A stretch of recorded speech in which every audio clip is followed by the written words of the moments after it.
السلام علیکم ورحمۃ اللہ وبرکاتہ۔ وعلیکم السلام ورحمۃ اللہ وبرکاتہ۔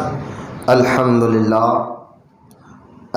للہ رب العالمین، والصلاة والسلام علی سید المرسلین وعلی آلہ واصحابہ اجمعین، اما بعد فاعوذ باللہ من الشیطان الرجیم، بسم اللہ الرحمن الرحیم۔ اہدنا الصراط المستقیم، آمنت باللہ صدق اللہ العلی العظیم۔ وقال اللہ تعالی فی شان حبیبہ الکریم، ان اللہ وملائکتہ یصلون علی النبی یا ایہا الذین آمنوا صلوا علیہ وسلموا تسلیما۔ اللہم صلی علی سیدنا و مولانا محمد معدن الجود والکرم وعلی آلہ وبارک وسلم، صلاۃ و سلام علیک یا رسول اللہ صلی اللہ تعالی علیہ وسلم۔ معزز سامعین، خانقاہ محبوب اولیاء میں آنے والے تمام مرید اور متقین، آج کی یہ ہفتہ واری جو ہمارا حلقہ انشاءاللہ ہم جو ہے دنیا کی محبت تمام برائیوں کا جڑ ہے، اس ٹاپک پر خطاب کریں گے انشاءاللہ، کیونکہ یہ سفر المظفر کا بھی مہینہ چل رہا ہے اور آج 13 تاریخ بھی ہے، تو میں پھر سے ایک مرتبہ آپ کو یاد دلانا چاہتا ہوں، جو آج 13 تاریخ کو جو لوگ 13 تیزی کا لفظ استعمال کرتے ہیں، اسلام میں شریعت میں اس کی کوئی اصل نہیں ہے۔ اللہ اور اس کے رسول علیہ السلام پر یقین کرنے والے پر بس ایک ہی بات کافی ہے، جو حضور علیہ السلام نے فرمایا کہ سفر میں کوئی برائی نہیں ہے۔ بس شیطان پس جیسا کہ آپ دیکھیں کہ ہمارا حال یہ ہو گیا ہے کہ ہم دین کو اپنے پشت پیچھے ڈالے ہوئے ہیں، تو ہمیں ہر چھوٹی چھوٹی چیز سے بھی ڈرنے لگ جاتا ہے۔ بندہ جب اللہ کا خوف کرتا تھا تو کسی سے نہیں ڈرتا تھا، لیکن آج جب دلوں سے اللہ کا خوف ختم ہوا تو چونٹی سے بھی ڈرتا ہے، چوہے سے بھی ڈرتا ہے، جھنگور سے بھی ڈرتا ہے۔ یہ حال ہمارا ہو گیا ہے۔ تو 13 تیزی کے متعلق بس پھر سے ذہن میں آپ یاد رکھ لیں، اپنے گھروں میں یہ بات بتائیں کہ اس کا کوئی اصل نہیں ہے، بس بات ختم۔ اس پر مضبوطی سے آپ قائم رہیں، دل دماغ کو بٹھائیں۔ سفر کے مہینے میں کوئی دن، کوئی رات، کوئی وقت، صرف سفر کی بات نہیں کرو، کوئی ایسی چیز نہیں ہے۔ ہاں، اگر جن دنوں میں، جن وقتوں میں کوئی خرابی ہے تو اسلام نے ہمیں وہ بتا دیا۔ اپنی طرف سے ہم کوئی دن اور رات کو خرابی نہیں بتا سکتے، جیسا کہ نبی کریم صلی اللہ تعالی علیہ وسلم نے فرمایا کہ 3 وقت ایسے ہیں، ان وقتوں میں تم نماز مت پڑھو، ان وقت میں شیطان کا اثر ہوتا ہے۔ وہ 3 وقت ہے، کیونکہ جو صحیح ہے جو غلط ہے وہ اللہ اور اس کے رسول نے ہمیں بتا دیا۔ اب ہمارے بڑے یہ بولتے تھے، بڑے یہ کرتے تھے، اس پر نہیں۔ اب میں آپ کو بتاتا ہوں وہ کون سے وقت ہیں جو حضور نے فرمایا کہ نماز بھی مت پڑھو، اس وقتوں میں شیطان کا اثر ہوتا ہے۔ تو سب سے پہلا وقت ہے طلوع آفتاب، جب سورج نکلتے رہتا ہے فجر کے بعد، اس وقت کوئی بھی نماز پڑھنا منع ہے۔ اور ایک ہے زوال کا ٹائم، انتہائی سورج بالکل سر پہ ہو، اس وقت نہ آگے سایہ گرتا ہے نہ پیچھے سایہ گرتا ہے، اس کو زوال کا وقت بولتے ہیں، جو ہمارے یہاں 11:45 سے 12 بجے تک یا 12 سے 12:15 بجے تک دن ہوتا ہے۔ ایسے وقت میں بھی نماز پڑھنا یا ذکر کرنا منع ہے، نماز پڑھنا منع ہے۔ اور تیسرا وقت ہے سورج ڈوبتے وقت، غروب آفتاب، مغرب کو 10 منٹ باقی ہے یا 15 منٹ باقی ہے، ایسے وقت میں کوئی بھی نماز آپ نہیں پڑھ سکتے۔ تو یہ 3 وقت ہے تو بتا دیا گیا۔ میں آپ کو بتانا چاہتا ہوں کس وقتوں میں خرابی ہے، کن دنوں میں خرابی ہے، یہ ہمیں لوگوں سے سننا نہیں ہے، اللہ اس رسول نے ہمیں بتا دیا۔ کیوں؟ کیونکہ ہمارا دین مکمل ہے قیامت تک کے لیے۔ اب اس کے اندر کوئی رد و بدل ہونے والا نہیں، کوئی نئی چیز آنے والی، کیونکہ کوئی نبی آنے والا نہیں ہے۔ ہمارے آپ کے پیارے آقا کریم صلی اللہ علیہ وسلم آخری نبی ہیں، نبوت کا دروازہ بند ہو چکا ہے۔ میرے آقا علیہ الصلوۃ والسلام کو اللہ تعالیٰ نے خاتم النبیین کہا ہے۔ تو جو لوگ یہ کہتے ہیں کہ تیرا تیزی کو ہم صدقہ ہی دے رہے ہیں، اس میں غلط کیا کر رہے ہیں؟ بعض بڑے بوڑھے لوگوں سے میں نے بھی سنا ہے کہ ہم چاند کی تیرا کو صدقہ نکالتے ہیں، غلط کیا ہے؟ صدقہ تو دینا جائز ہے۔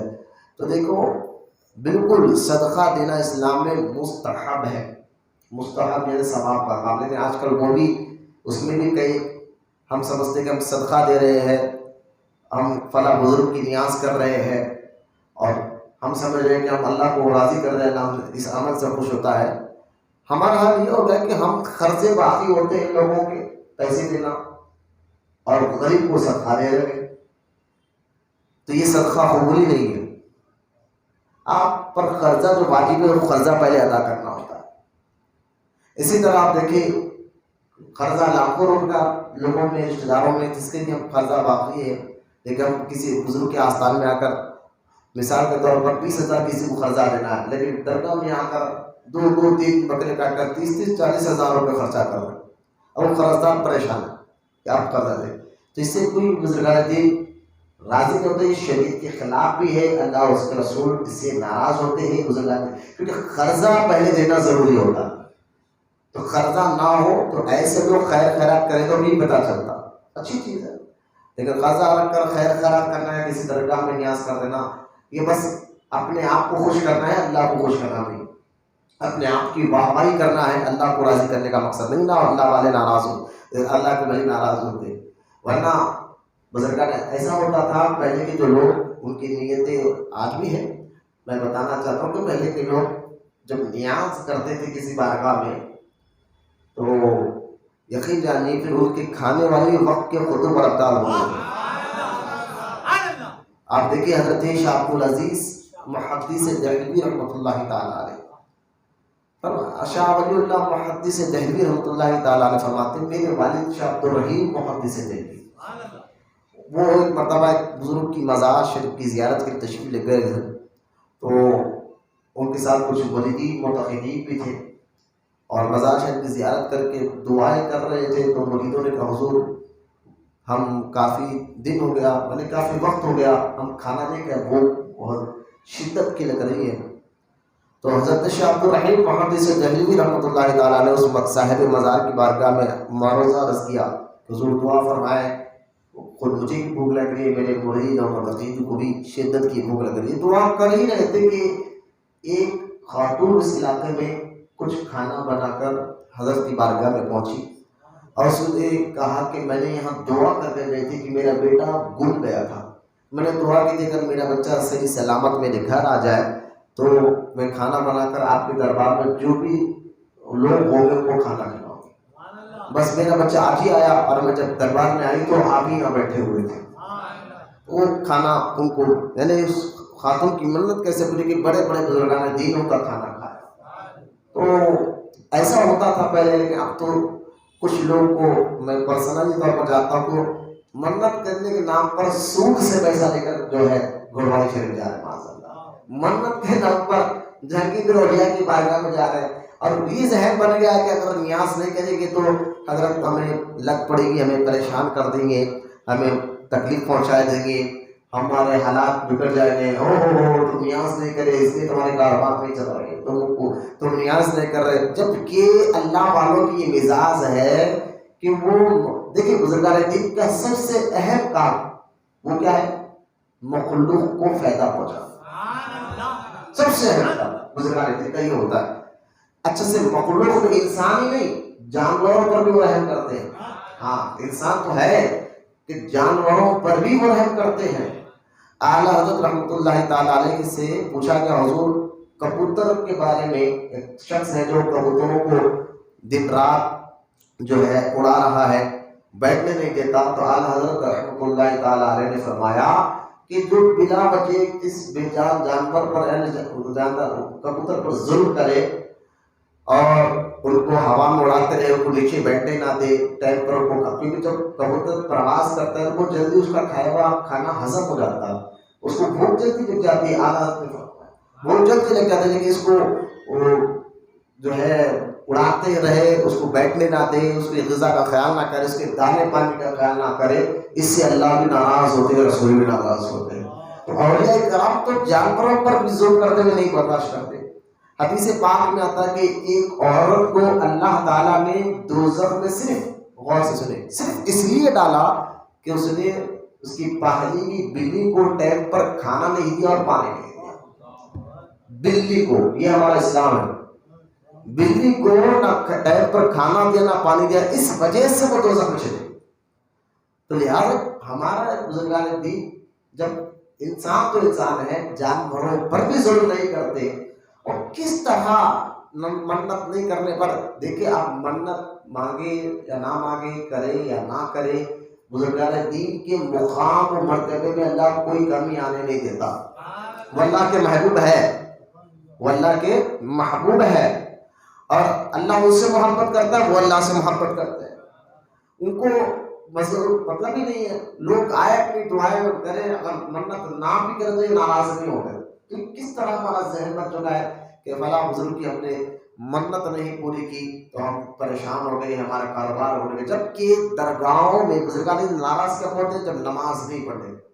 درگاہ میں بیٹھ کر نماز نہیں پڑھنا، اس سے لت پڑتی، درگاہ میں بیٹھ کر جھوٹ بولنا، اس سے لت پڑتی، درگاہ میں بیٹھ کر غیر عورتوں کو گھور گھور کر دیکھنا، اس سے لت پڑتی ہے، درگاہ میں بیٹھ کر غیبتیں کرنا، اس سے لت پڑتی ہے، کیونکہ گھر میں گناہ کرنا اور ہوتا ہے، اللہ کے محبوبوں کے سامنے بیٹھ کر گناہ کرنا اور ہوتا ہے۔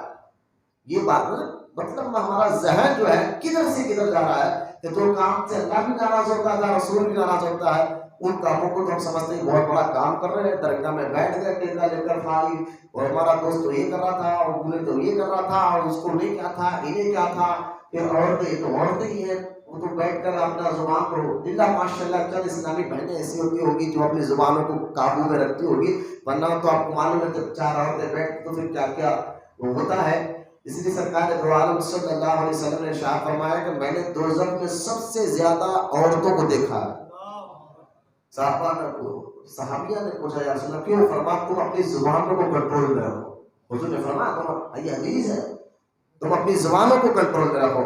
تو لہٰذا یہ کوئی لوگ منت کے نام پر، نیاز کے نام پر سود کا پیسہ لے کر نیاز کر رہے ہیں کہ فلاں بزرگ ناراض ہو جائیں گے۔ پھر جناب ناراض تو اللہ اس وقت ہوتا ہے جب آپ نماز نہیں پڑھتے، جب آپ جھوٹ بولتے ہیں، جب کسی کو دھوکہ دیتے ہیں، وہ تو سارے کام آپ جاری رکھے ہوئے ہیں اور کہہ رہے سمجھ رہے کہ میں نے نیاز نہیں کری اس لیے پریشان ہوں۔ اسلام سمجھے، اسلام کی چند ایسے بیہودہ باتوں کا کام نہیں ہے جو ہم سمجھ بیٹھے ہیں۔ بزرگان دین کا مقام و مرتبہ اللہ کے یہاں بہت بلند ہے، اور سورہ مائدہ میں اللہ پاک ارشاد فرماتا ہے کہ میں ان سے محبت کرتا ہوں، یہ مجھ سے محبت کرتے ہیں۔ ان کا مقام و مرتبہ بہت اونچا اللہ پاک نے عطا فرمایا ہے۔ تو لہٰذا یہ صدقہ خیرات کے نام پر تیرا تذکر، کہتے کہ بھائی صدقہ تو ہر طرف جائز ہے، لیکن میں نے کہا صدقے کے بارے میں تمہیں سیکھنا پڑتا، سیکھ کر صدقہ دو۔ عبادت سیکھنا پڑتی ہے، دیکھا دیکھی عبادت نہیں ہوگی، ہے نا۔ بعض لوگ صدقہ نام کے کسی کافر کو پیسے دے دیتے ہیں تو اس کو ثواب ہی نہیں ملے گا۔ انسانیت کے طور پر کسی کافر کی مدد کرنا یہ اور بات ہے، بالکل کر سکتے ہیں آپ انسانیت کے طور پر، تاکہ غیروں کو یہ معلوم ہے کہ ہمارے اسلام کی طرف امن اور شانتی اور محبت کا پیغام دیتا ہے۔ یہ اور بات ہے، انسانیت کے طور پر کسی غیر مسلم کی آپ مدد کر رہے ہیں، بالکل کر سکتے، کرنا بھی چاہیے، لیکن یاد رکھیں اس غیر مسلم کی مدد پر کوئی ثواب نہیں ملے گا۔ ثواب تو صرف اہل ایمان، تو آپ کو صدقہ کس کو دینا ہے؟ آج کل تو روٹوں کے پھرنے والوں کو صدقہ دے آتے ہیں، بلا وجہ ہاتھ پیر اچھے رہتے ہیں، لیکن پھر وہ بھیک مانگنا ان کا پیشہ بن گیا، ڈیوٹی بن گئی ہے، ایسوں کو دینا بھی حرام ہے۔ صدقے کے سب سے پہلے حقدار ہمارے غریب رشتہ دار ہوتے ہیں، صدقہ دینے کے سب سے پہلے حقدار ہمارے خاندان کے غریب، ان کو تو ہم دیکھتے نہیں۔ دوسرے پڑوسی ہوتے ہیں غریب، ان کو بھی ہم نہیں دیکھتے۔ ہم تو چاہتے ہیں کہ یار ہم تو روڈوں پہ پھرنے والے سنگلوں پہ پہننے والے ان کو دیں گے تاکہ لوگ بھی پتہ چلے کہ یہ صدقہ دے رہا ہے. ماشاء اللہ حدیث پاک میں سرکار نے فرمایا کہ صدقہ ایسا دے کہ سیدھے ہاتھ سے دو دو دائیں ہاتھ کو خبر نہ ہو. یہ تو لیکن ہماری سوچ صرف ہم تو یہ سمجھیں کہ صرف اسلام کو ہم مسجد کے اندر ہی بند کر رکھ دیا ہے. مسجد میں بیٹھیں گے تو سبحان اللہ بھی بولیں گے, ماشاء اللہ بھی بولیں گے, دل میں سوچیں گے یار تو نماز کی پابندی کروں گا, یہ کروں گا, وہ کروں گا, پورا سوچ لیتے. جیسا وہ جس سے باہر نکال دو پانی کی بلبلا ہوتا نا, چھوٹے بچے پھونکتے پانی کا بلبلا پھٹ کر کے پھٹ جاتا, وہ باہر نکلتے کہ پھر ہم کو کس کو ڈوبنے کس کے ساتھ بنانا ہے وہ ہم کو معاذ اللہ, پھر وہی ہمارا حال شروع ہو جاتا ہے. تو یہ ہم صرف اسلام کو مسجد کے اندر ہی بند کر نہ رکھے, اپنی زندگیوں میں لائے, مسجد کے باہر بھی جائے تو دیکھنے والا دیکھ کر کہے کہ عاشق رسول جا رہا ہے. تو یہ ساری باتیں آپ انشاءاللہ عمل کریں گے. تو 13 تیزی کو صدقے کے لیے صرف 13 تیزی کا دن ہی نہیں, ہر دن کو صدقہ دے سکتے ہیں, پہلی بات. اور غلطی یہ لوگ کیا کر رہے ہیں کہ صدقہ کے لیے کچھ چیزیں مقرر کر لیے کہ 13 تیزی کو ہم انڈے دیں گے, بلاوے دیں گے, تیل دیں گے. تو یہ غلط ہے. کوئی چیز صدقہ کسی بھی چیز کو کبھی بھی دے سکتے. پہلی بات, کوئی چیز کو مقرر کرنا یہ اللہ اور اس کے رسول کا کام ہے, ہمارا نہیں ہے. کیا ہم نے ایک تو تاریخ مقرر کر لی, یہ غلطی. دوسرا چیزیں مقرر کر لی, یہ غلطی کی. اس لیے یہ 13 تیزی کا صدقہ بھی غلط ہوتا ہے کہ ہم نے تاریخ بھی مقرر کر لی اور چیزیں بھی مقرر کر لی. اللہ ہماری ایمان اور عقیدے کی حفاظت فرمائے, دین سمجھنے, دین پر عمل کرنے کی اللہ تعالی ہمیں توفیق عطا فرمائے. اچھا, ساری چیزیں کیا ہے؟ دنیا کی محبت. ساری چیزیں کیا ہے؟ دنیا کی محبت. رحمت کونین صلی اللہ تعالی علیہ وسلم نے ارشاد فرمایا کہ جو کام بنی اسرائیل کی لوگ کرتے تھے, بنی اسرائیل میں موسیٰ علیہ السلام بھی نبی ہے, حضرت بڑے بڑے انبیاء بنی اسرائیل کی قوم میں جا کر ان کو ہدایت دی. لیکن سرکار نے فرمایا جو کام, صحابہ بیٹھے تھے سامنے دروازے پر جوتے چپلیں رکھے ہوئے تھے, تو ہم اکثر چپل چھوڑے یا جوتا تو دونوں ایک ساتھ رکھتے ہیں نا اس طرح. تو سرکار نے فرمایا وہ جوتا دیکھ رہے ہو؟ لوگوں نے کہا حضور ہاں.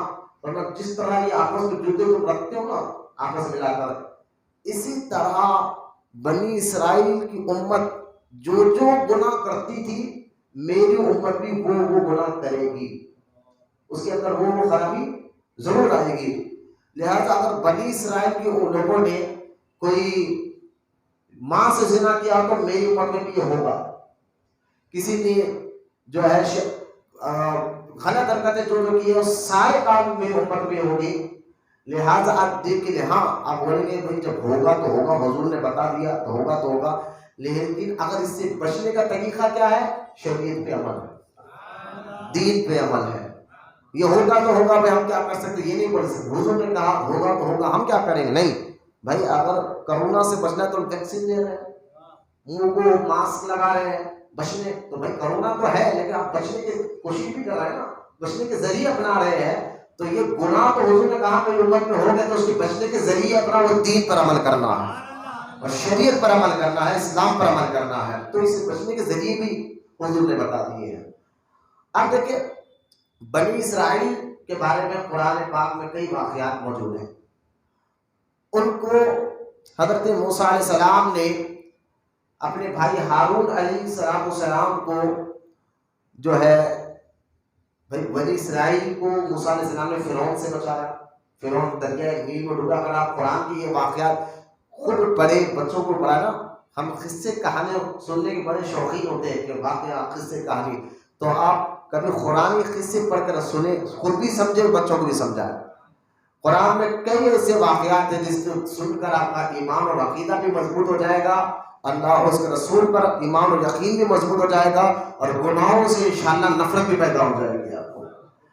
بنی اسرائیل کو یوں سمجھیے کیا کیا اللہ تعالیٰ نے نعمت نہیں دی.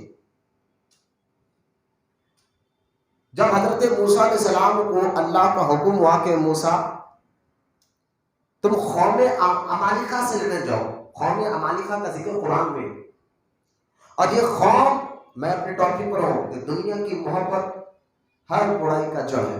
میں آپ کو ذہن بنا کر لا رہا ہوں. حضرت موسیٰ علیہ السلام اپنے کئی ہزار جو ہے بنی امتیوں کو لے کر آپ ملک شام سے گئے فلسطین میں جو مسلمانوں کا پہلا کعبہ ہے سلیمان علیہ السلام نے اللہ کے حکم سے بنایا تھا، مسجد اقصی. اس وقت موسیٰ علیہ السلام کے دور میں وہ مسجد اقصی پر قوم عمالقہ جو بڑے ان کے بارے میں علماء کرام نے لکھا کہ وہ کی ہیڈ 15 سے 20 فٹ ہوتی تھی. ہیڈ کتنے ہوتے ہیں؟ عموماً 6 فٹ کا آدمی ہوتا ہے نا، 5 یا 6 فٹ کا آدمی ہوتے ہیں، 15 سے 20 فٹ کی ہے ان کی ہیڈ ایسی ہوتی ہے. اور ان کے سینے بالکل ایسے چوڑے ہوتے تھے. ان کا ہاتھ جو سمجھے کہ آج بہت خطرناک باڈی بلڈر کا آپ دیکھنا بھائی ہاتھ یا لوہا ہوتے نا پر ایک ہاتھ ایسے تھے. اور وہ قوم ایسی تھی کہ پہاڑوں کو پتھروں کو چھین کر گھر بنا لیتے. ایسی قوم کا قبضہ تھا مسجد اقصی پر. کس پر؟ مسجد اقصی پر. موسیٰ علیہ السلام کو اللہ کا حکم ہوا کہ آپ اپنی قوم کو لے جائے. اللہ کا حکم ہوا. حکم کون دے رہا؟ سب نے کون دے رہا؟ جب اللہ حکم دے رہا ہے تو کسی چیز کا ڈر نہیں ہوتا. آپ اپنی قوم کو لے جائے، لے جا کر ان سے مقابلہ کریں. اب وہ ساروں کو لے کر گئے، آپ ساروں کو لے کر گئے. اللہ کا حکم تھا، جب اللہ کا حکم آ جائے نبی کی دور میں تو وہ نبی پر اور سارے لوگوں پر اس کا کرنا فرض ہو جاتا ہے. ذہن میں رکھے گا، ضروری ہو جاتا ہے. نہیں کریں گے تو، کیونکہ پہلے نبیوں پر کیا ہوتا تھا، جو نبی کی بات نہیں مانتا، اللہ کے اور نبی کی بات نہیں مانتا تو اللہ فوراً عذاب بھیجتا تھا. لیکن اس امت پر کئی کہنا اللہ کے رسول کا نہیں مان رہے، لیکن پھر بھی عذاب کیوں نہیں آ رہا؟ اس لیے کہ اللہ پاک نے فرمایا محبوب جب تک تم ان کے بیچ میں ہے میں عذاب نہیں بھیجوں گا. یہ حضور کا صدقہ کہ بڑے بڑے عذاب تو نہیں آ سکے اس امت پر. جو پہلے قوم میں آتا تھا اور قوم بات نہیں سنی تو اللہ تعالیٰ نے فرشتوں کو بھیج کر زمین سے ان کی پورے علاقے کو کھاڑ کر آسمانوں سے لے کر زمین پر پٹکا. اور ایک فرشتے کو حکم دیا، یہ قوم بات نہیں سن رہی اللہ کا نبی کا، جاؤ چیخ مارو. فرشتہ اللہ کے حکم سے آ کر ایسی چیخ مارے اس علاقے میں کہ ان لوگوں کے کلیجے پھٹ گئے.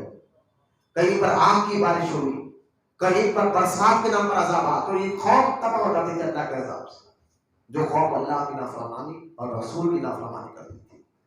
آج ہم کتنے نافرمانی نہیں کرتے، لیکن ہمیں ایسا بڑا بڑا عذاب تو نہیں آ سکتا. لیکن آج ہمارا حال کیا ہو گیا، ہمارے اوپر ظالم لوگ حکومت کر رہے ہیں. یہ اللہ کا عذاب. اور جو ہے نا پانی کے نام پر، طغیانی کے نام پر، بارش کے نام پر کئی ہمارا نقصان ہو جاتا ہے. یہ بھی اللہ کا عذاب ہے. اس سے سمجھنا چاہیے ہمیں کہ حضرت موسیٰ علیہ السلام اپنی قوم کو لے اللہ کا حکم ہمیں چلی. اور سارے لوگ 70-80 یا 1 لاکھ یا 1.5 لاکھ تھے، یہ لوگ کو لے کر آپ فلسطین کے قریب گئے. لیکن جیسا ہی یہ مسجد اقصی کے قریب جس شہر میں وہاں پہنچتے کہ موسیٰ علیہ السلام کی یہ قوم 1 لاکھ 1.5 لاکھ 100 کے سب بزدل ہو گئے. ان کی ہاتھ کو دیکھ کر، ان کے ہاتھ میں نے بتانا 15 سے 20 فٹ کی ہیڈ ہے، سینے بڑے چوڑے ہیں. ان کے ہاتھ کو دیکھ کر یہ قوم بزدل ہو گئے.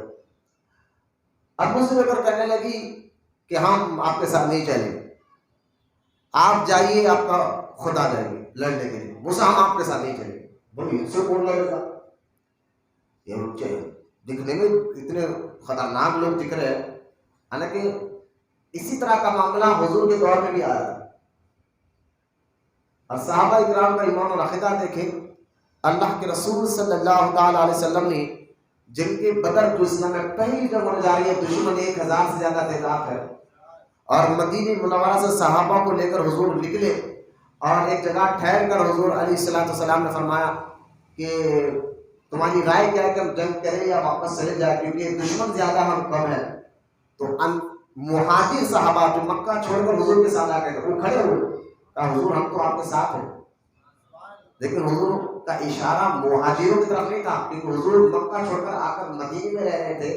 تو مدینے کی مقامی مسلمانوں سے حضور کا اشارہ تھا سر، کیونکہ کہیں یہ نہ ہو کہ دیکھو کہ وہاں چھوڑے یہاں پر ہے اور ہمیں لے جا کر چند لوگوں کو لے جا کر معاذ اللہ ان سے لڑا دیا، ہمارا حال برا کر دیا، یہ کر دیا. ان کا ذہن نہ وہ ہوتا نا. اگر کوئی آپ کے پاس آ جائے آپ کا چاہنے والا اور اس کی وجہ سے آپ پریشانی میں پڑ جاتا ہو کہ ہوتے یار ہمیں تو اپنی جگہ اچھا تھا، ان کی وجہ سے میں پریشان ہو گیا، بول دیجیے نا. اب دیکھیں صحابہ کو، دیکھیں صحابہ کا عقیدہ اور دیکھیں مدینے پاک میں اس صحابہ کو سے حضور نے پھر پوچھا کیا کرے؟ تو پھر مہاجروں نے کہا کہ حضور ہم آپ کے ساتھ ہیں. تو سرکار نے فرمایا بھائی تم تو میرے ساتھ آئے ہو سب کچھ چھوڑ کر مکہ میں گھر بار چھوڑ کر. میرا مطلب تمہارا نہیں ہے، میں مدینے کے لوگوں سے کہہ رہا کہ تمہاری رائے کیا ہے. تو مدینے کے صحابہ جب معلوم کہ حضور ہماری طرف اشارہ کر رہے ہیں، وہ کھڑے ہو گئے فوراً اور کھڑے ہو کے کہہ رہے یا رسول اللہ ہم موسیٰ علیہ السلام کے لوگوں کی طرح نہیں ہیں جو یہ کہے کہ آپ کا خدا جا کر لڑے، آپ کا خدا جا کر لڑے. ہم آگے دائیں بائیں پیچھے سے آپ کے ساتھ ہیں. اگر آپ حکم دے سمندر میں چھلانگ لگانے کی تو ہم چھلانگ لگا کر بتائیں گے. اللہ بس جنگ بدر کے واقعات کو دیکھنا، اللہ رسول پر جو صحابہ کا عقیدہ تھا وہی عقیدہ مضبوط رہے تو پھر کائنات ہمارے قبضے میں آئے گی. حضرت موسیٰ علیہ السلام کی قوم ڈر گئی کہ آپ جا کر لڑے، ہم کیا کریں گے، اتنے بڑوں سے کیا کریں. اللہ کا عذاب فوراً آ گیا، نبی کی بات نہیں مانے گا. میدان طیہ، آج بالکل قرآن میں اس کا ذکر ہے، میدان طیہ. وہاں ان کے خوف جاتے ہوئے ہم تو اپنے گھر جا رہے ہیں. تو موسیٰ علیہ السلام نے وہ میدان میں جو میدان طیہ میں وہ قوم کھڑی ہوئی تھی 1.5 لاکھ لوگ. تو موسیٰ علیہ السلام نے کہا اچھا تم میری بات نہیں مانو گے، تم یہ کہہ رہے ہو کہ میں اور میرا رب جا کر لڑے، جبکہ اللہ کا حکم ہوا. جب اللہ کا حکم ہوا تو طاقت بھی ساتھ آئی ہے. لیکن ڈر گئے وہ خوف کو دیکھ کر. کہا تمہارا خدا جا کر لڑے. تو موسیٰ علیہ السلام نے اچھا تم گھر جاتے ہیں واپس؟ بولے ہاں ہم گھر جائیں گے. موسیٰ علیہ السلام نے فرمایا تم پہلے میدان پار کر کے تو بتاؤ. اب وہ میدان میں ان لوگ کو ایک روایت میں آتا ہے 1 سال یا 40 سال لگ گئے، وہ میدان سے باہر ہی نہیں جا سکے. بس چلتے جا رہے میدان میں ختم نہیں ہوا، چلتے جا رہے. یہ خوف ایسی تھی. اچھا پھر اللہ کا کرم دیکھے، اللہ تعالیٰ نے ان کو کھانے کے لیے آسمان سے ایک مچھی اور شہد بھی بھیجا. 40 سال جنت سے کھانا آتا تھا ان کو. اب ایک میدان میں وہ قید ہو گئے، کھائیں گے پینے کا، لیکن اللہ کا کرم دیکھے. پھر سورہ بقرہ میں ذکر ہے موسیٰ علیہ السلام کئی دن کے بعد گئے تو ان لوگوں نے کہا کہ موسیٰ ہم 40 سال سے یہی کھا رہے ہیں شہد اور مچھی، ہمارے لیے یہ لو پوری فہرست جس کو آپ بولتے ہیں نا مینو کارڈ ہوتا رہے گا فوٹو اور سب مینو کارڈ. قرآن میں ذکر ہے سورہ بقرہ میں کہ یہ ہونا یہ ہونا یہ ہونا یہ ہونا. ارے بھائی جو مل رہا اس پہ تو شکر ادا کر، ہم جنت سے کھانا. اتنی نافرمانی کرنے کے بعد بھی اللہ کھانا بھیج رہا ہے. یہ قوم ایسی تھی کیونکہ نافرمانیوں کے بعد بھی اللہ پاک ان کے غلطیوں کو معاف کرتا بھیجتے جاتا. اب موسیٰ علیہ السلام ایک مرتبہ اللہ کی بارگاہ میں توریت لانے گئے. اپنے بھائی ہارون علیہ السلام کو کہا کہ تم یہ قوم کو دیکھو. وہ گئے، جا کر اللہ کی بارگاہ میں جا کر واپس آئے تک یہ ساری قوم ایک روایت 70,000 مسلمان جو ہے موسیٰ علیہ السلام طور پر گئے تھے پہاڑ پر اللہ سے بات کرنے کے لیے. میں نے جمعہ میں بیان کیا ہے کہ اللہ تعالیٰ سے کلام بات کرتے تھے موسیٰ علیہ السلام. اور یاد رکھیے اللہ موسیٰ علیہ السلام سے بات کرتا تھا تو اس کی بات آپ کی ہماری طرح نہیں ہوتی جیسا ہم آپس میں بات کرتے ہیں، کیونکہ اللہ تعالیٰ آواز سے بھی پاک ہے. ہاں بس وہ بات کرنے والا ہے کہ کیسا کرے، سننے والا ہے کیسا سنتا. لیکن اللہ کیونکہ زبان سے پاک، منہ سے پاک، جسم جسمانی سے اللہ پاک ہے. تو یہ اللہ موسیٰ سے بات کرتا تھا تو ایسا ذہن میں جیسا ہم آپس میں بات کرتے ایسا نہیں ہوتا تھا. موسیٰ علیہ السلام اللہ کی بارگاہ میں گئے، یہاں قوم بگڑ گئی. پھر کیوں بگڑی اب آ جائے، میں مین پوائنٹ پہ آپ کو لا کر کھڑا کر رہا ہوں. کیا کیا فرعون سے ان کو بچایا اللہ تعالیٰ. اللہ تعالیٰ نے فرعون جیسے بدبخت کو دریائے نیل میں ڈبا کر ان کو بچایا. پھر میدان طیہ میں 40 سال کی غلطی کی سزا دی لیکن کھانا بھی کھلایا. بعد میں ان کی توبہ کو خوب معاف کیا. پھر آپ ذکر دے کے قرآن پاک میں ہے 6 عذابوں کا، میں اس پر نہیں جانا، وقت اسی میں ختم ہو جائے گا. 6 عذاب لگاتار اللہ تعالیٰ نے ان پر بھیجے. ایک بار میٹوں کا عذاب، ایک بار جوؤں کا عذاب، ایک بار خون کا عذاب، ایک بار کیڑوں کا عذاب. اس طرح 6 عذاب بھیجے. اور جب انہوں نے توبہ کی اللہ کی توبہ کو قبول کیا. اتنا کرم کرنے کے بعد ہے نا، بار بار غلطی کر اللہ معاف کر رہا. اتنا ہونے کے بعد بھی یہ قوم موسیٰ علیہ السلام اللہ سے ملاقات کر کر توریت لے کر واپس آنے تک ساری کی ساری قوم اللہ کو چھوڑ کر ایک بچڑے کو جو پتل کا بنا ہوا بچھڑا ہوگا نا، گائے کا بچہ بچھڑا اس کو بولتے ہیں پتل کا، پتل کا، وہ ساری قوم جو ہے نا اللہ کو چھوڑ کر اس پتل کے بچھڑے کی عبادت کرنا شروع کر دو۔ اب بتائیں کتنی محنت موسیٰ علیہ السلام نے کے ساتھ کی، کن چیزوں سے بچایا، کیا کیا معجزات موسیٰ علیہ السلام نے ان کو دکھایا تھا، کیا کیا چیزیں ان کو بتائے تھے۔ ارے بھائی جنت سے کھانا آتا تھا ان کے لیے، اس سے بڑی اور کیا بات۔ پھر بھی یہ لوگ موسیٰ علیہ السلام اللہ سے ملاقات کر کر توریت لے کر نیچے آنے تک جو ہے 70، ایک دو آدمی نہیں، 3-4 آدمی نہیں، 70,000 مسلمان سامری جادوگر کے بنائے ہوئے ایک پتل کا بچھڑے کی عبادت کرنے لگے۔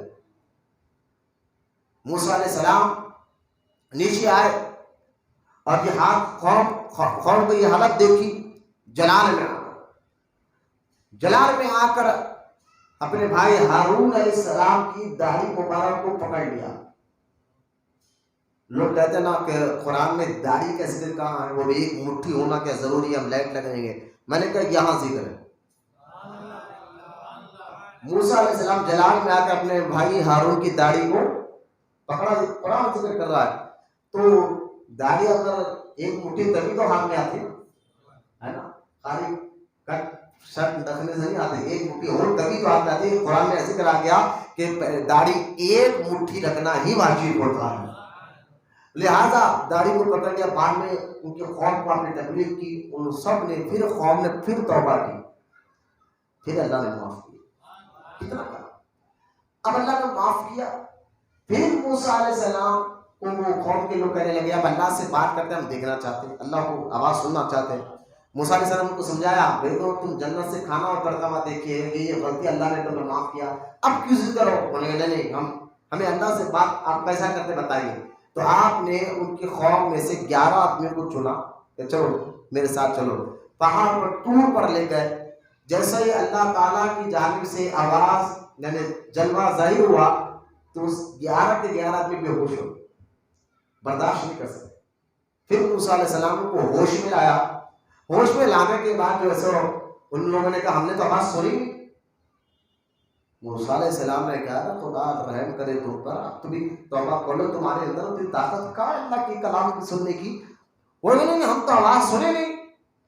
اب بحث کرنے لگے نبی سے، اللہ کو جلا لگا، اللہ نے اسی پر 11 کے لوگوں کی روح کو کھینچ لیا، روح کو کھینچ لیا۔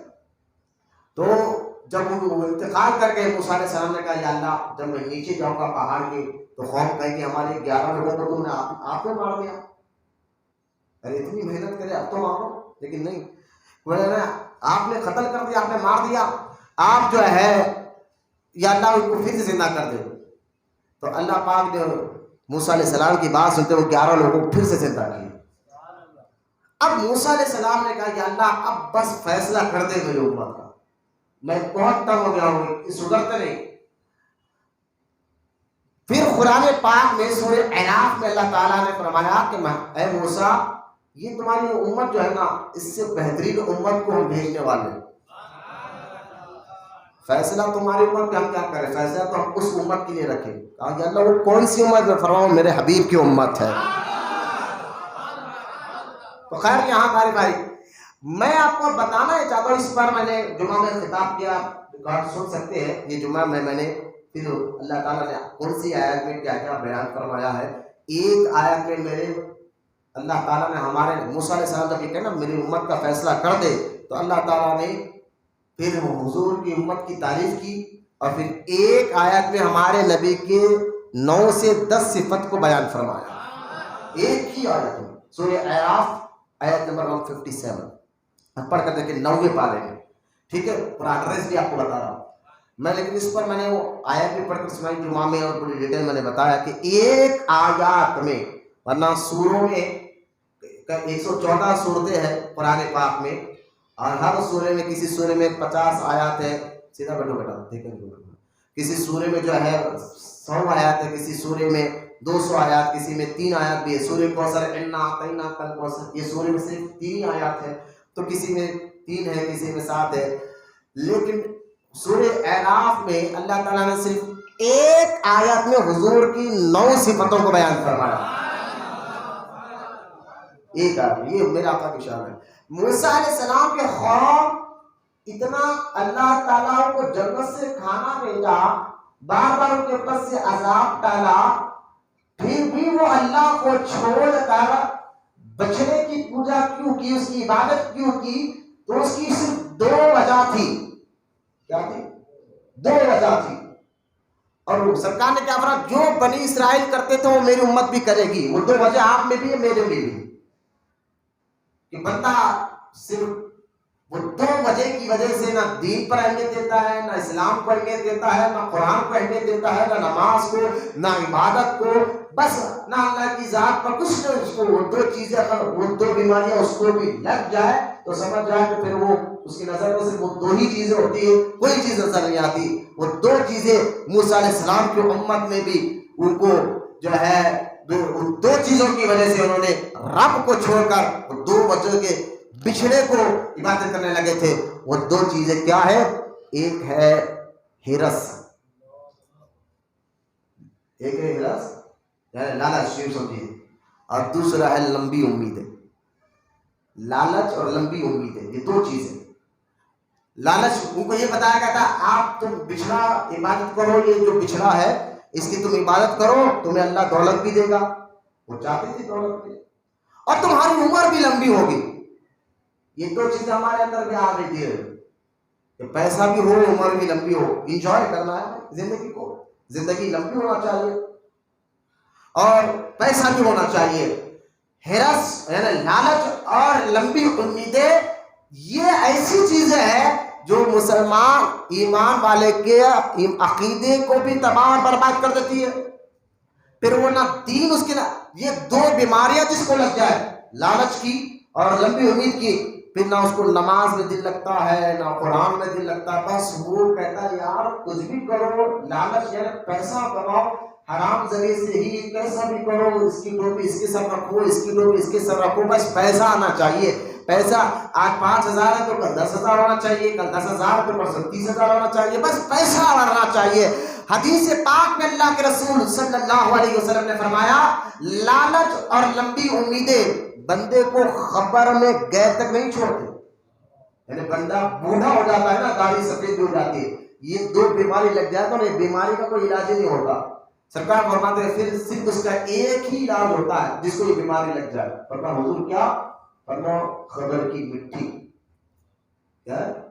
خبر کی مٹی, یعنی وہ مرے گا تو یہ اس کی بیماری ختم ہو گئی, سیدھا قبر میں جائے گا. دیکھنا ایسے آج کو کئی آپ کو مثالیں دنیا میں ملیں گے کہ ایک بندہ اب مرے یا جب مرے اس کو پتا نہیں ہے. میں نے دیکھا ہے, شوگر کے پیشنٹ کو دیکھا ہے, کینسر کے پیشنٹ کو, ڈاکٹروں نے کہا بہت سی موت آپ 1 مہینہ جی سکتے, اندازہ کبھی بھی آپ مر سکتے, دن بہ دن آپ کی موت کے قریب ہو جائے. جو کینسر آپ کے پورے جسم میں پھیل گیا, آپ کے پیٹ میں پھیل گیا, آپ کے پوری باڈی میں پھیل گیا, اور آپ کل یا پرسوں ہو سکتا آپ کبھی بھی مر سکتے, یہ تو اللہ کو معلوم ہے, لیکن مرتا تو آپ بالکل قریب ہے, اس کو معلوم ہے, رات بھر چیخ رہا درد سے تکلیف سے. لیکن لالچ اور ہرس ایسی ہے, وہ پیسہ یہ کرنا ہے, وہ پیسہ ایسا کرنا ہے, وہ اس کو لینا ہے, وہ اس کو ایسا کرنا ہے, لیکن وہ ختم نہیں ہو رہی ہے, مرنے پہ ہے. لیکن گئے قبروں میں چلے گئے, آج ان کی دولت پر, ان کی پراپرٹیوں پر, ان کے بچے, ان کی اولاد, ان کے رشتے دار, ان کے دوست کا قبضہ ہے, لیکن مرتے دم تک انہوں نے اپنی پراپرٹی میں سے ایک چیز بھی اللہ کے راہ نہ خرچ کری, نہ اس کا کوئی فیصلہ کیا صحیح طریقے سے. یہ 2 چیزیں ایسے ہرس اور لالچ بندے کو دین سے دور کرتی ہے, ایمان سے دور کرتی ہے. خدا کے واسطے اپنے اندر لالچ اور ہرس کی جیسی بیماری کو پیدا ہونے دے. اگر آپ اس سے بچنا چاہتے ہیں تو اس کا علاج کیا ہے؟ قرآن حدیث پہ عمل, شریعت پر عمل. دنیا کی محبت کے بارے میں میرا ٹاپک ہے. میں کہتا ہوں یہ 2 وجہ سے ہی ہمارے آج زندگی ہو جائے. یہ کیا ہے؟ بندہ نماز نے پڑھا کام کرا, لالچ ہے بھائی, نماز چھوڑو, دین چھوڑو, پہلے کام, لالچ ہے. لمبی امیدیں, بھائی پیسہ آئے گا تو اچھے سے اچھا گھر لیں گے, کار لیں گے, فلاں فلاں کام کر. دیکھیں اسلام جائز پیسوں سے اچھا کپڑا پہننا اس سے نہیں روکتا. حلال پیسوں سے اب بھاری سے بھاری کپڑا پہنو، اس کے کوئی پوچھ. غوث پاک رضی اللہ تعالیٰ عنہ تو ایک گز کپڑا 70,000 دینار کا ہوتا تھا اس وقت. ایسا کپڑا بھی بھاری سے بھاری کپڑا پہنتے تھے. تو یہ اسلام سے یہ دنیا نہیں ہے. میں بتا رہا ہوں دنیا ہے کیا، دنیا سے محبت ہے کیا. تو ہرس اور لالچ جو ہے، لمبی امیدیں اور لالچ جو ہے بندے کو دنیا کی محبت پہ گاڑ دیتی ہے. لیکن دنیا کو پہلے آپ سمجھیے ہے کیا.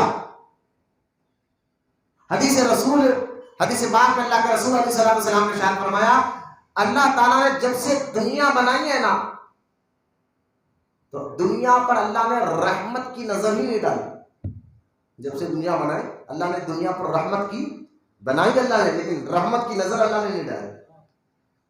اور سرکار نے فرمایا اگر اللہ کو دنیا سے مچھر کے پر کے برابر بھی محبت ہوتی، مکھی نہیں مچھر کے پر کے برابر بھی محبت ہوتی، تو پھر اللہ تعالیٰ اس دنیا میں کسی کافر کو پانی تک نہ پینے دیتا. بھائی میرا میں نے بنایا، سمجھا، میں نے بنایا، تو کیوں بولتا میری بات مانو گے تو پینے دو. ایسا ہوتا تھا. لیکن اللہ کے رسول فرماتے نہیں، اللہ کو دنیا سے مچھر کے پر کے برابر بھی محبت نہیں. لیکن آپ کو ذہن میں سوال ہوتا ہے کہ مولانا پھر کیا دنیا دار آدمی وہ جو کاروبار کر رہا ہے مارکیٹ میں بیٹھ کے وہ دنیا دار، اور جو مسجد میں بیٹھا ہے وہ دیندار ہو، یہ آپ نے ذہن بنا نہیں. کبھی یہ ہوتا ہے کہ مسجد میں ممبر پر بیٹھنے والا بھی دنیا دار ہوتا ہے، نعت پڑھنے والا بھی دنیا دار ہوتا ہے، اور کبھی کاروبار کرنے والا دیندار ہوتا ہے. تو اصل دنیا داری ہے کیا کہ صرف مسجد میں اللہ تعالیٰ بیٹھے؟ نہیں، میں نے کہا نا ایک نعت خواہ نعت پڑھنا ہے صرف پیسے کے لیے، تو یہ اس کی نعت خوانی یہ دنیا داری ہے.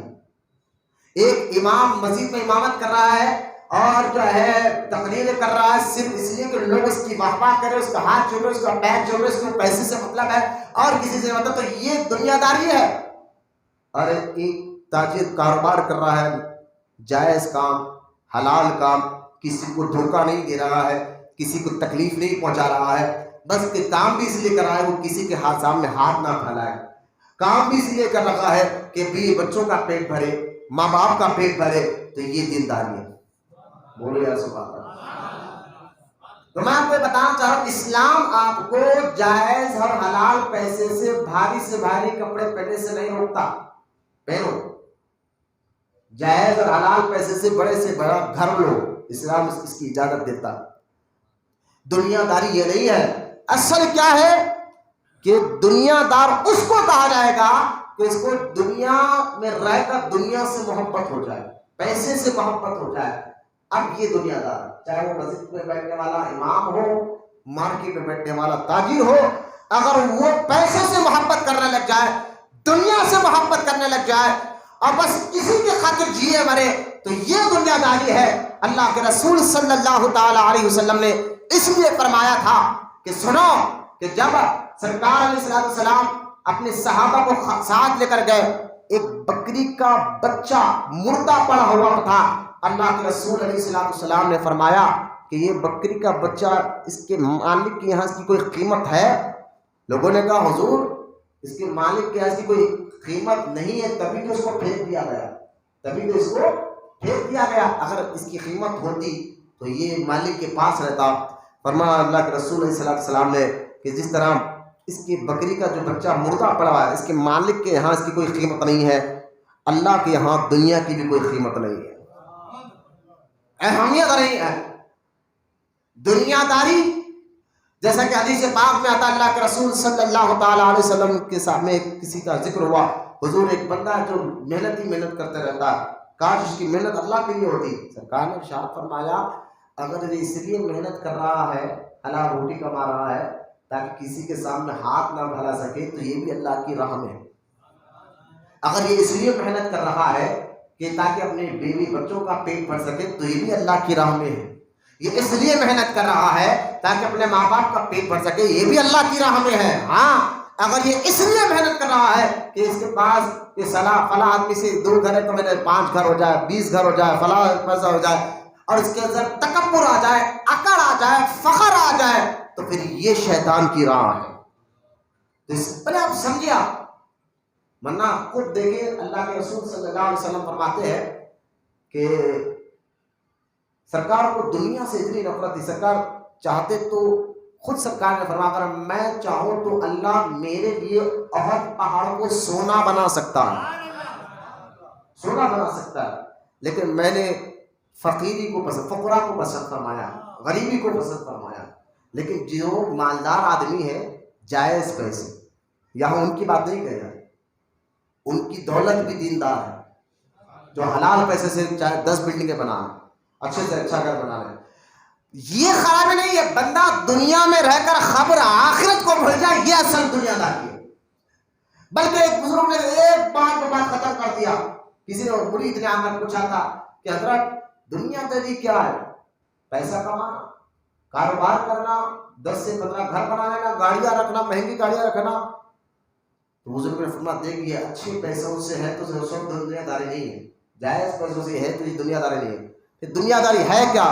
ایک جملے میں بات ختم کی اللہ کے ولی نے فرمایا دنیا داری یہ ہے کہ جو بندہ اللہ اور اس کے رسول سے غافل ہو جائے، اللہ اور اس کے رسول کے احکام سے غافل ہو جائے، اللہ اور اس کے رسول کے بتائے طریقے سے غافل ہو جائے، یہ دنیا داری ہے. اور میں سمجھتا ہوں اس دنیا داری میں آپ بھی پھنسے ہو، میں بھی پھنسا ہوا ہوں. خانقاہ میں آنے والے سارے مریدوں کو سوچنا چاہیے کہ یہاں مرید بنے کس کے لیے ہے کہ مصیبت ہٹے.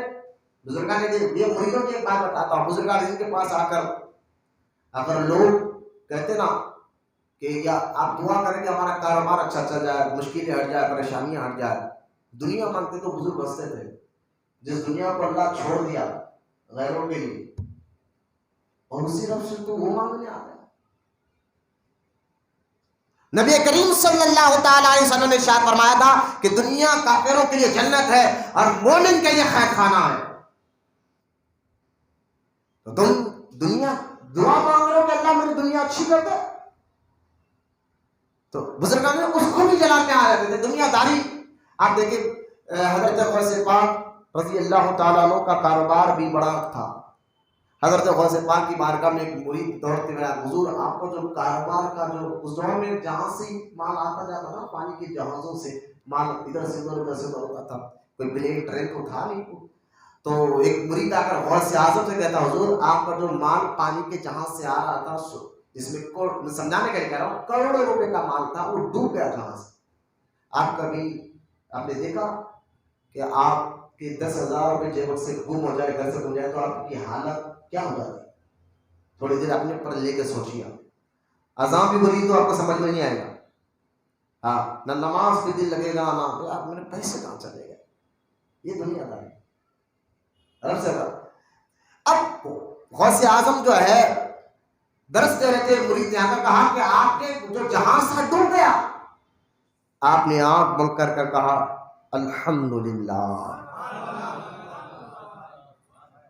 کچھ دیر کے بعد ایک مرید آیا دوڑتے کہا حضور بات غلط ہے، آپ کا جہاز تو ڈوبا نہیں، صحیح سلامت سمندر کے کنارے آ گیا. آپ کو پیسے اچانک مل جائے 50-60 ہزار روپے تو آپ کو خوشی کی انتہا نہیں، تب بھی آپ کو وہ سمجھ میں نہیں آتا. اذان ہو رہی ہے نماز کو مطلب نہیں ہوتا، اچانک پیسے مل جائے خوشی میں آدنا بولتا نا. خوشیوں میں ہم کیا کیا نہیں کرتے اللہ کو ناراض کرنے والے کام. خوشی کا موقع ہے بھری ہوئی باجا تو بجنے دو، بچے کی شادی ہے، خوشی کا موقع ہے، خوشی کا موقع ہے، شراب پینے دو، جوا کھیلنے دو، شادی کا گھر ہے، خوشی کا موقع ہے، پٹاخے پھوڑنے دو، خوشی میں سب چلتا ہے. یہ مسلمانوں کے عالم کا مظاہروں کی بات نہیں کر رہا ہوں. تو خوشی میں تو بندہ اللہ کو ناراض کرنے والا ہی کام کرتا ہے. غوث پاک پھر آنکھ بند کرے اور فرمایا الحمدللہ. مریدوں نے کہا حضور غم کی خبر سن کر بھی آپ نے الحمدللہ کہا، خوشی کی خبر میں لوگ الحمدللہ کہتے، راز کیا ہے؟ کہا تو نے جب آ کر مجھ سے کہا نا کہ میرا مال والا جہاز ڈوب گیا ہے تو میں نے آنکھ بند کر کر اپنے دل کو دیکھا کہ میرے دل پر اس بات کا کوئی اثر تو نہیں ہوگا، کہ وہ اللہ کے ذکر سے غافل تو نہیں ہوگا. تو میں نے اپنے دل کو دیکھا تو اللہ کی یاد میں مصروف تھا، تو اس پر میں نے کہا الحمدللہ. میرا دل مطمئن تھا، نہ دنیا سے کاروبار ہے بھائی لیکن محبت اللہ رسول سے پہلے ہے، دین سے پہلے ہے، شریعت سے پہلے ہے، اسلام سے پہلے ہے. اور پھر جب تو نے آ کر دوبارہ کہا نا کہ حضور جہاں صحیح سلامت آ گیا ہے تو میں نے پھر اپنے دل کو دیکھا کہ یہ خبر سن کر میرا دل اللہ کا ذکر تو نہیں چھوڑ دیا، اللہ کی یاد سے غافل تو نہیں ہو گیا، خوشی میں کہ ایسا تو نہیں ہو گیا. تو میں نے اپنے آپ کو دیکھا تو میرا دل مطمئن تھا اللہ کی یاد میں. تو میں نے اس پر الحمدللہ کہا ہے. تو دنیا داری کیا ہے؟ یہ دنیا دار. دیکھیں صحابہ اکرام نے بڑی مصیبتیں تکلیفیں اٹھائی، جیسا کہ مکاشف القلوب میں یہ حدیث پاک آپ سنیں. نبی کریم صلی اللہ تعالیٰ علیہ وسلم کے بارے میں حضرت ابوبکر صدیق کے بارے میں آتا ہے. حضرت زید بن ارقم کہتے ہیں ایک مرتبہ حضرت ابوبکر صدیق رضی اللہ تعالیٰ، دیکھیں اولیاء کرام بزرگان دین جو اس کو اللہ تعالیٰ دولت بھی دیتا ہے نا، پھر بھی ان کا دل اللہ رسول کی طرف لاغب ہوتا ہے. صفت سلیمانی والے جو بزرگ ہوتے ہیں، مال و دولت رکھ کر بھی وہ فقیری میں رہتے ہیں.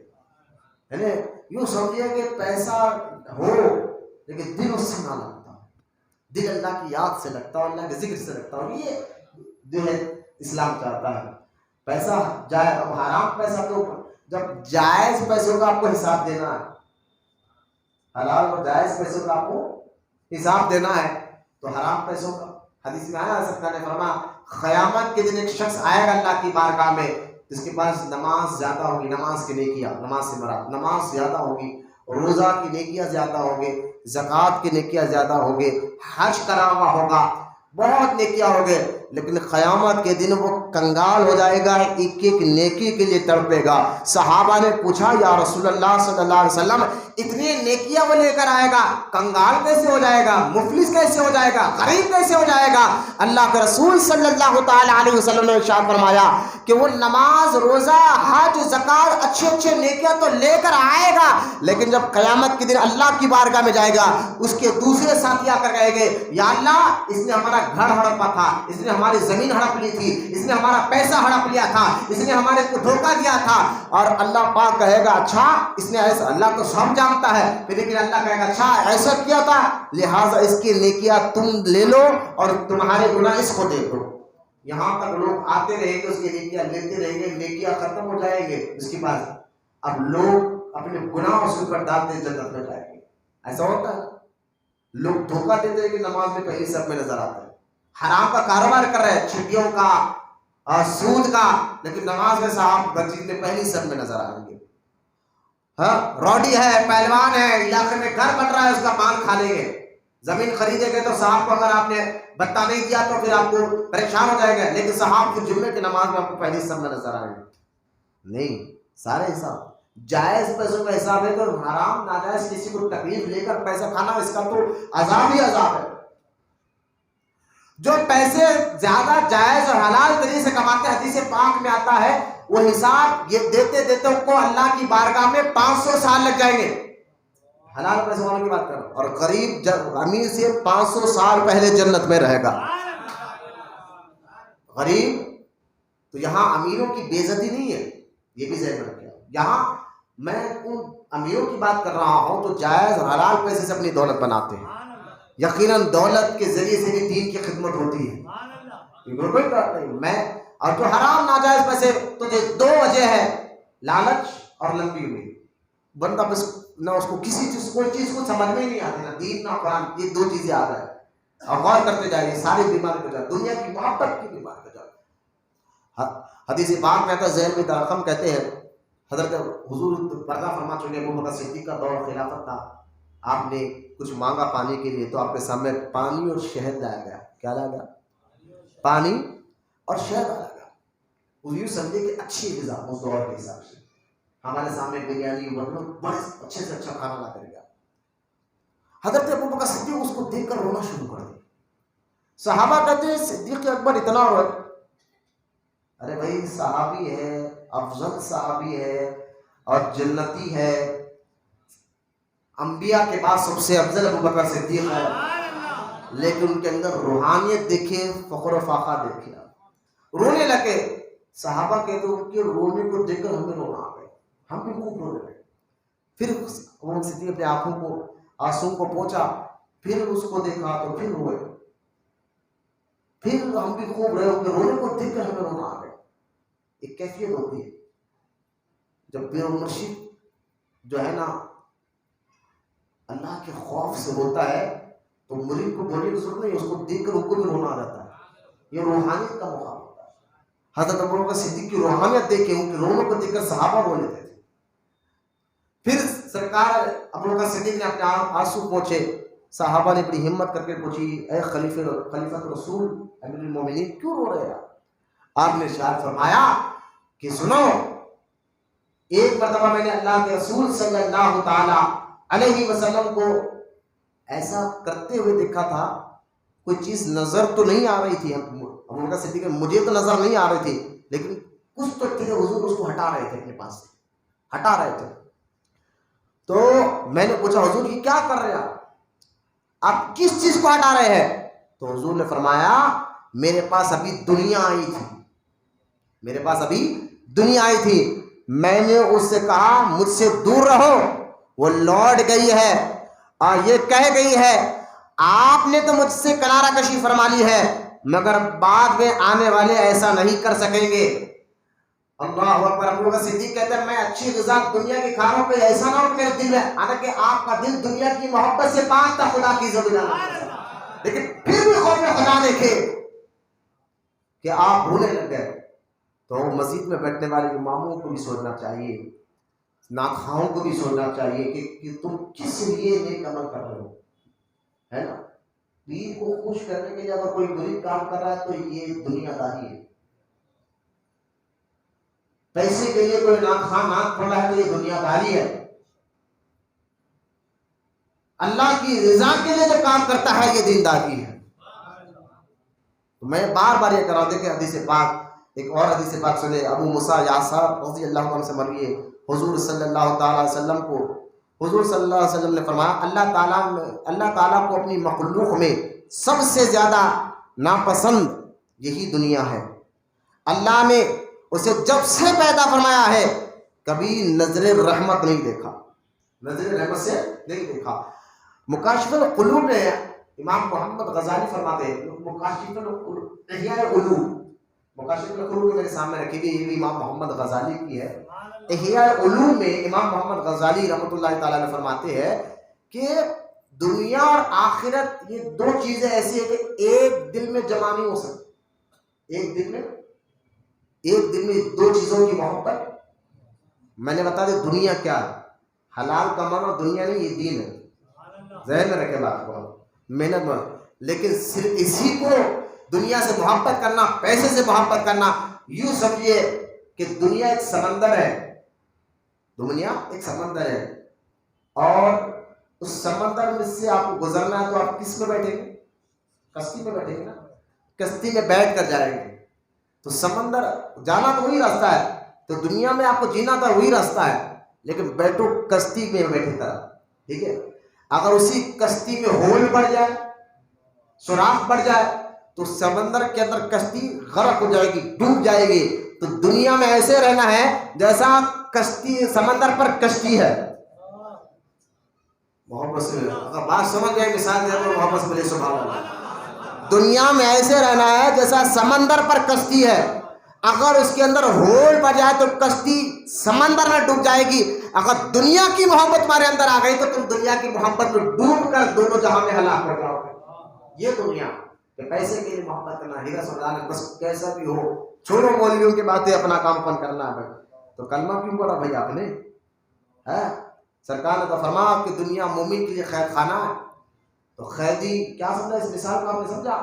قید خانے کا مطلب کیا ہے کہ ایک شخص قید خانے میں ہو تو اپنی مرضی سے سو سکتا نہیں، اپنی مرضی سے کھا سکتا نہیں، اپنی مرضی سے پی سکتا نہیں، اپنی مرضی سے کپڑے پہن سکتا نہیں۔ تو سرکار نے کیا مثال دی؟ دنیا مومن کے لیے قید خانہ ہے، وہ اپنی مرضی سے جو چاہے نہیں کر سکتا، رب کی مرضی سے کرنا اس کو کرنا، یہ دن تھا۔ تو دنیا کو اپنے اندر آنے نہ دو، دنیا میں رہو لیکن دنیا کو اپنے اندر آنے نہ دو۔ یہ سبق مل رہا ہے، پیسہ نہ کھو لیکن پیسے سے محبت مت کرو، آخرت سے محبت۔ تو امام محمد غزالی رحمہ اللہ فرماتے ہیں کہ ایک دن میں دنیا اور آخرت دونوں جمع ہو جائے، یہ ہو نہیں سکتا، دونوں جمع نہیں ہو سکتے۔ اور اس کی ایک مثال آپ نے دی، فرمایا جس طرح دنیا اور آخرت کی مثال دو سوگنوں کی طرح ہے، ایک شخص میں دو بیویاں ہوں، ایک کو خوش کرو گے تو دوسری ناراض، دوسری کو خوش کرو تو پہلی والی ناراض۔ تو یہ دنیا اور آخرت کی مثال ہے کہ تم دنیا اچھا کرنے جاؤ گے تو آخرت کر پاؤ گے. آخرت تو لہذا اعتدال کے ساتھ رہو کہ دنیا میں رہو تو دنیا کے اندر گم نہ ہو جاؤ بلکہ مسافر کی طرح زندگی گزارو. پھر امام محمد غزالی فرماتے ہیں دنیا اور آخرت کی مثال ایسی ہے کہ مشرق اور مغرب کی. یہ مغرب ہے وہ مشرق ہے. اگر تم مشرق جاؤ تو مغرب سے دور ہو جاؤ گے, مغرب میں جائے گا تو مشرق سے دور ہو جائے گا. پھر آگے فرماتے ہیں اور حسن کر امام محمد غزالی دنیا اور آخرت کی مثال ترازو کی طرح ہے. ایک ترازو میں ایک چیز رکھو تو ایک چیز کا پلہ بھاری دوسرا ہلکا ہوگا, تو تم دونوں کو بیلنس نہیں کر, ایک کو خوش کر دوسرے کو راضی نہیں کر سکتے, لہذا دونوں کو بیلنس میں رکھنا ہوگا. دنیا میں رہو تو دنیا کو اپنے اندر آنے نہ دو. نبی کریم صلی اللہ تعالی علیہ وسلم نے ایک صحابہ سے کہا چلو میں تمہیں دنیا کی حقیقت بتاتا ہوں. 7 جگہ صحابہ کہتے ہیں جہاں کچرے کا ڈھیر تھا وہاں حضور ٹھہر گئے. فرمایا یہ دیکھ لو کچرے کا ڈھیر تھا, یہ دنیا ہے. وہاں سے سرکار نے ایک انسان کی ہڈی نکالی ہاتھ میں, فرمایا یہ دنیا کی حقیقت ہے. آخر یہ صحابہ سے حضور نے فرمایا میرے صحابہ جانتے ہو یہ ہڈی والے ان کے بھی سر تھا, جسم تھا, ان کے بھی گھر تھے, کاروبار تھا, یہ بھی اکڑ اکڑ کر دنیا میں چلتے تھے, لیکن آج ان کی عقل نہیں ہے. اکڑ نہ لو, تم جب مرو گے تو تمہاری ہڈی گل سڑے گی پتا نہیں چلے گا. یہ سارے حدیث ہے, میں نے دنیا میں رہو. دنیا کی محبت سارے برائیوں کی جڑ ہے. دنیا کی محبت سارے برائیوں کی جڑ ہے. آج کا یہ ٹاپک آپ کو سمجھنا ہے. اس لیے بزرگان دین کے بارگاہ میں اگر آگے کوئی دعا اللہ سے دنیا مانگتا تھا تو لوگ ہنستے تھے. بزرگان جس اب دیکھیں حضرت, میں آخری بات سنا کر ذکر کے لیے ہم بیٹھ جائیں گے. ابو الحسن خرقانی رحمۃ اللہ, ولیوں کی بات, ولیوں کی نظر میں دنیا کیا تھی, دنیا کے لوگ کیسے تھے, آپ دیکھیں ولیوں کی نظر میں. ابو الحسن خرقانی کو نہیں, محمود غزنوی کے پیر و مرشد ہے ابو الحسن خرقانی رحمۃ اللہ. محمود غزنوی جیسا بادشاہ کی چوکٹ پہ بیٹھتا تھا. ابو الحسن خرقانی رحمۃ اللہ تعالیٰ کے سر میں بہت کھجا رہا تھا. آپ نے اپنے ہو سکتا ہے اس ٹاپک میں آنے والے جمعہ اتوار میں بھی ہم اللہ زندگی رکھے تو رکھیں گے, لیکن ہو سکتا ہم مجدد الفسانی کا بھی ذکر کریں گے.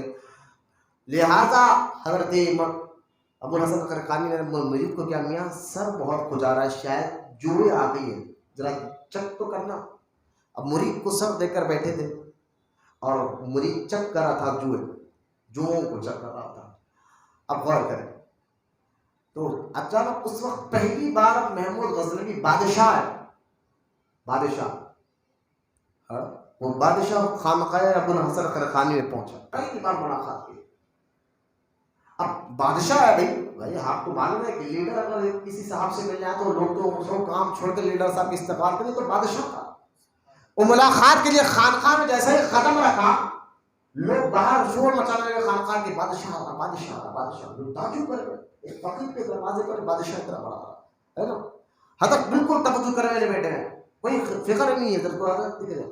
اچانک جو ہے بادشاہ خانقاہ میں داخل ہوا تو جو یہ سر دیکھ رہا تھا نا مرید, اس نے کہا ارے بادشاہ کو دیکھ کر ارے یہ تو بادشاہ آیا. حضرت نے تھوڑا کیا جو مل گئی,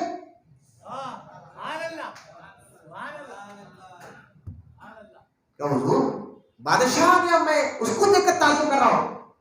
حضرت فرمایا یہ چھوڑ, جو ملتی تو مجھے اچھا دکھ رہا, میری نظر میں کوئی بادشاہ کی بات نہیں. مسکرائے لیکن بات سمجھے, یعنی دنیا کی کوئی اہمیت نہیں تھی بزرگوں کی نظر.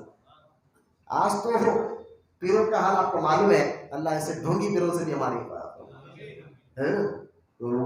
ہم تو مرید اس لیے ایسے پیر کی تلاش کرتے ہیں جن کا تعلق لیڈروں سے ہو, تاکہ اپنا گندا گھٹیا کام نکالنا ہے ان کے ذریعے کام نکالنا, گھٹیا کام. اور پیر جانتا ہے کہ گھٹیا کام نکالنا چاہتا ہے, لیکن پھر بھی خاموش بیٹھا ہوا ہے, ورنہ وہ تو کسی کو لاتے نہیں تھے اپنی خدمت کے لیے. بادشاہ بھی آ جاؤ تو ان کے سامنے کوئی اہمیت کی بات نہیں ہوتی تھی.